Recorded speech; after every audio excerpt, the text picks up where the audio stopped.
subscribe official iNews channel. Dan jangan lupa klik tombol notifikasinya. Setahun lebih pandemi dan pembukaan kembali ekonomi, belakangan ini belum sepenuhnya memulihkan jalur pasokan mulai produk canggih seperti chip semikonduktor hingga barang yang terkesan remeh tapi dicari seperti saus tomat saset.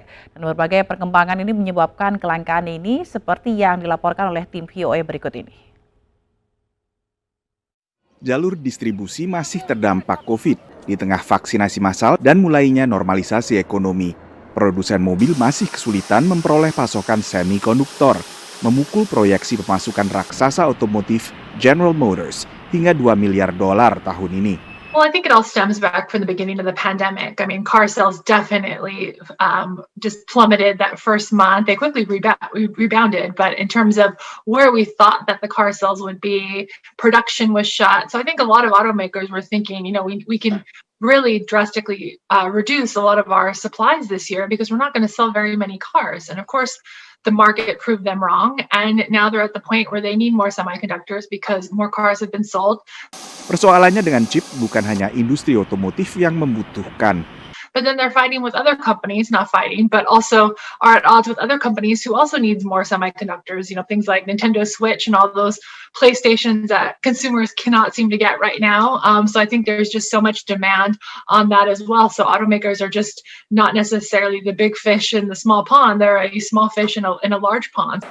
Lalu di industri makanan ada keterbatasan saus tomat kemasan, terutama kemasan berbentuk sachet.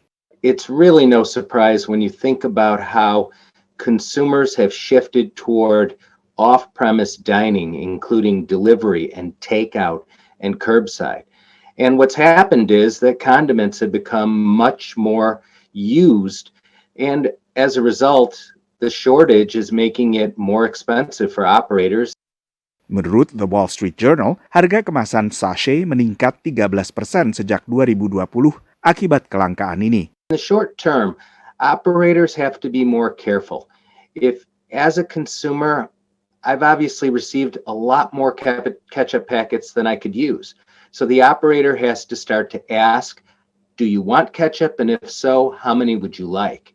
And that way they can manage some of that waste a little bit better. Selain melonjaknya pemesanan untuk santap di rumah, santap di restoran pun kini mengandalkan saus tomat sachet dan menghindari saus tomat botol. Akibatnya, restoran mewah pun bersaing dengan restoran cepat saji yang biasanya lebih mengandalkan saus dalam kemasan jenis ini. We'll start to get back to normalcy down the road with this post-pandemic economy. And I think consumers will go back to using ketchup. I know that we'll definitely see innovations like touch-free ketchup dispensers, which are more economical and user-friendly. I think we'll probably see larger size ketchups so that there's less packaging, because recycling and the environment is still an issue for many younger American consumers. Untuk mengatasi kelangkaan sementara, Kraft Heinz yang memproduksi sekitar 70% saus tomat sachet di Amerika Serikat berjanji akan mendongkrak produksi. Menurut pernyataan Heinz, perusahaan ini berniat untuk menambah kapasitas produksinya sebesar 25%. Sehingga setiap tahunnya, Heinz bisa memproduksi tambahan sekitar 12 miliar saus tomat sachet. Dan ini diharapkan bisa memenuhi kebutuhan dari restoran yang saat ini masih bergantung sebagian setidaknya dari pemesanan untuk dibungkus dan dibawa pulang. Dari Washington DC, saya Nova Purwadi dan tim VOA.